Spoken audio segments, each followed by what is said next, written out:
Yeah, good morning. Steve Holmes here with South Bay Clean Creeks Coalition. Last week, City Council was updated regarding the trash situation we're seeing in the city, in particular the roads and parks. Absent from that conversation was what's happening along our waterways. So we thought it would be a good idea to bring you down here so that you actually get to see firsthand what we're seeing down here.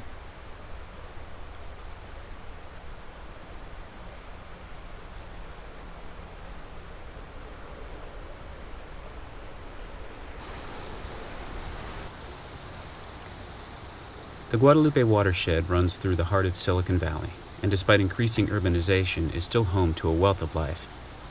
Several family of beavers have dams in various locations. Birds of all kinds can be found hunting on the banks or swimming in the waters.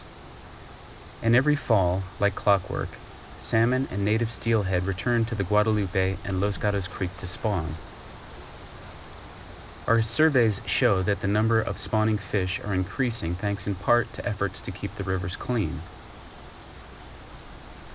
Unfortunately, the banks of the watershed in San Jose have become heavily impacted by trash, and the situation is worsening with the current COVID crisis. Since its inception, South Bay Clean Creeks Coalition has extracted nearly 1 million pounds of trash from the waterway. But this is a fraction of the amount that flows through the creeks and rivers and into the bay.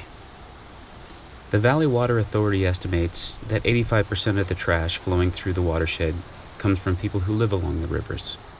As you can see, there are a lot of plastics from food storage, typical household items, and even various bikes and motorcycles. You can find furniture, clothes, and just about anything found in any home.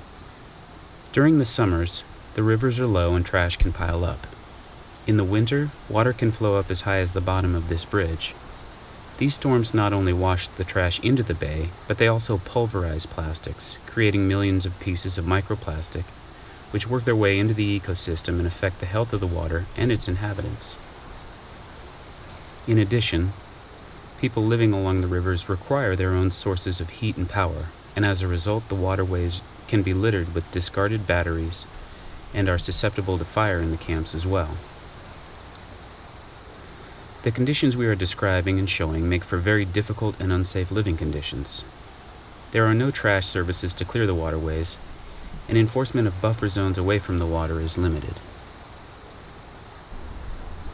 The trash situation along our waterways is not something that we're going to be able to clean our way out of. As cities like Sacramento and Stockton have done, they've created buffer zones where they don't allow people within 50 yards of their levees, so a situation like this just doesn't happen. And we're not advocating for the homeless to be removed from the community, but I think with some restrictions, our local creeks will benefit.